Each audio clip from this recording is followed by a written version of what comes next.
So, hi everyone. Good afternoon, good morning, good day, wherever you are in the world. My name is Dr. Ava Eagle Brown. I'm a life book and business strategist, an independent publisher, a speaker, a consultant, a mom, and most importantly, an author. I live between the UK and Jamaica. I'm Jamaican by birth, and COVID has really lent itself to this hybrid life for me.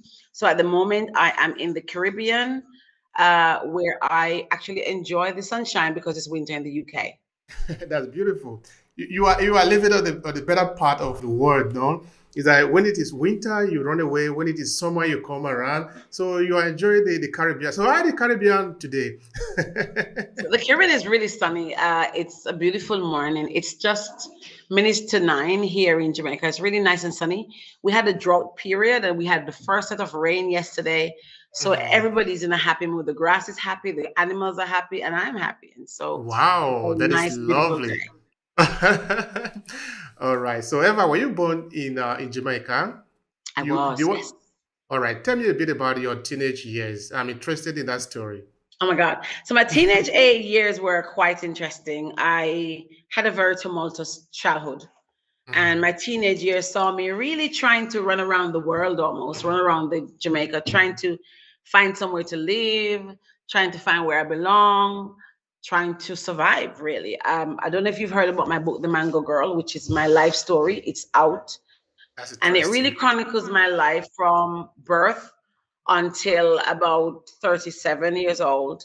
So that's really what my life has been like. It's tumultuous. It's been filled with incest and child abuse and poverty and resiliency. Sorry for that dark part of it. But it's okay. They make you who you are now. They make you stronger. They make you vibrant, so you ride on those challenges of life. So anyway, I know it's painful. So sorry about that.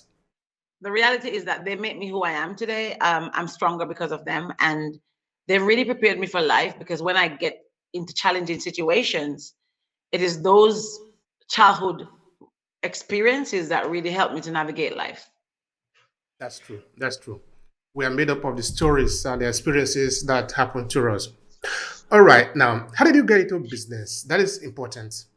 That's a great question. I think I've always been into business as young as I was a child. So if you remember, my book is called The Mango Girl. Don't forget to get it on Amazon. It's there for sale. I started selling mangoes as a child on the trains, as opposed to going to school as much. And it was there that I learned a lot of entrepreneurial skills, I think. And as I grew, I've always been doing something. I remember when I lived in London, and my daughter and I living in a masonette. I would make coconut drops and confectionaries and try to sell them, even though I had a job as a teacher. I've always been entrepreneurial. And when about 2015, I just got real tired. I remember my daughter was ill and asked my boss to work from home, which is quite ironic because not everybody works from home.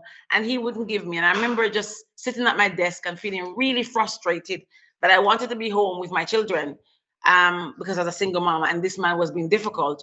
And it was in that moment that I started planning my exit from corporate world into my own business and started, I became a coach. I got trained as a life coach. And I really started my business from there. And it's really, as we talk about, it's developed from me just speaking and training to me now becoming an independent author. And as we go through the conversation, we'll talk about that. That's how I started my business because I was sick of the 9 to 5 prison. That's what happened. Why do you call it prison? Because it's a prison. A job is just over broke. I mean, think about if you live from paycheck to paycheck, then by the time you work that paycheck, you already have the mortgage to pay, the bills to pay. It's already budgeted out. So it's just over broke. Job means just over broke, and it's a prison. It's You don't have location freedom. You can't live the life you want. You couldn't be in the Caribbean like I am now if you had a 9 to 5 job in England, especially if the company insists that you have to be in office. So it is a prison. All right. Thank you so much for that I'm sitting in my clarification. Caribbean home Mhm. talking to you in Italy, and I still work. And I work with clients all over the world. I have That freedom, and I have location freedom and time freedom. that is fantastic. That is nothing better than that. And It that is is. also one of the characteristics of the time because now You are able to do that because you are connected to internet, and internet has become the leveler, like I usually tell people. Because when you're Yes. connected to the grid, if you have service to offer, then anybody can be a client from anywhere in the world. Absolutely. I couldn't agree with you more. All right, now Eva, tell me, before we started to record, we talked about the fact that book actually can be a very important thing to leverage in your business, Mhm. and storytelling, of course. So those are the two things we're going to be talking about today. Now, how do you leverage book in business? Great. So I'm in the Caribbean, so this is going to be a very authentic conversation. I'm fanning with my British fan. It's quite warm here already, so please forgive me. I'm a very authentic woman, and I'm menopausal, so I'm at that stage in my life.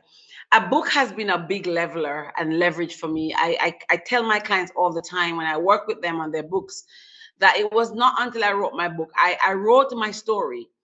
I told my story and it was picked up by the Financial Times. So I have actually been featured in the Financial Times, no joke.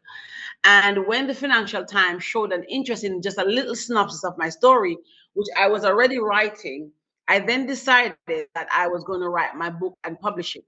And so the book is what has become the business card for me. I just did a speech for Capital one of the biggest banks in the UK, and it was because of my book. I speak for HSBC, I work for Citibank, I do all of these massive companies because of my book. And the reality is, a lot of people don't recognize that a book makes you an authority, even if you are not. A book says that you know something about a content or subject area. And a book doesn't have to be your story, but let me talk about a leveraging of books. Some of us have so many, like for example, the podcast you're doing right now. Let me take a good scenario. This that you're doing, you meet all kind of people every day. Did you know you can take these stories that you get or these interviews and package them into book formats? So let me give you an example. For example, if you have people come here and give life tips and drop nuggets every day, you could compile a book of nuggets and life skills and life hacks. If you have people come and talk about marketing tips, you could compile a book with all of these people. So, and you could sell that as a value added. So, what could that do for you? I'm using you as a scenario. That could open bigger doors for you because, oh, hold on a minute here. Obi is actually good at marketing. He knows a lot about people. He knows a lot about X. And so people start calling you more for interviews and more articles in the paper and more business. So a lot of people don't understand the power that a book has. Everything I have done in the last 7 years really came out of this one story, the Mango Girl. And that's the truth. And today I leverage that by having for a member of parliament in politics. And that came out of my just the whole story of my book. So my book is powerful. Thank you so much for that. We're going to talk more about that just now because it's very interesting. I see it to be very interesting, in that you can use one book. Because, yeah, you're right. By creating a book, you sort of create an authority around the topic of your interest, of course. Then you can then leverage it in whichever way you want to leverage it. In fact, it make me remember, it make me think about the job that I'm currently working on. I'm in the fourth book in a series on storytelling for African diaspora, where I'm beginning to tell businesses that, hey, you need to use storytelling in your business because it is powerful. It's the best way to be able to connect to people. Of course, this is some of the things that we'll be touching here just now too. So yes, there is a lot of power that I'm seeing there.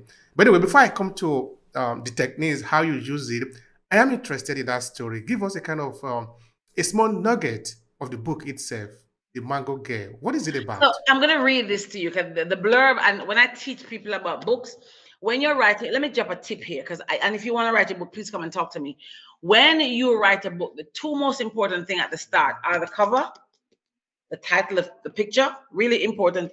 But then the back, we always flip the book on the back to read what it says and to understand and to appreciate, is this something I want to pick up and go to the tills with?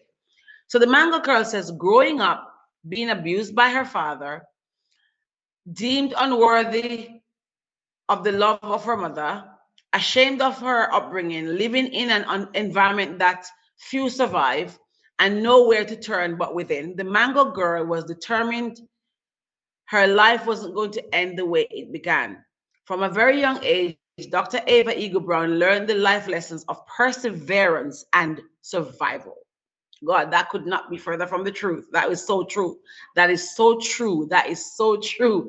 If you could sum me up in anything, is I'm one of the most resilient persons I know. Like, I have had so many experiences in life that I just keep bouncing back from. So in the Mango Girl is the courageous story of growing up in the one of the poorest areas of Jamaica. Ava determination and courage gave her rise to believe that she was destined for more than her community could offer.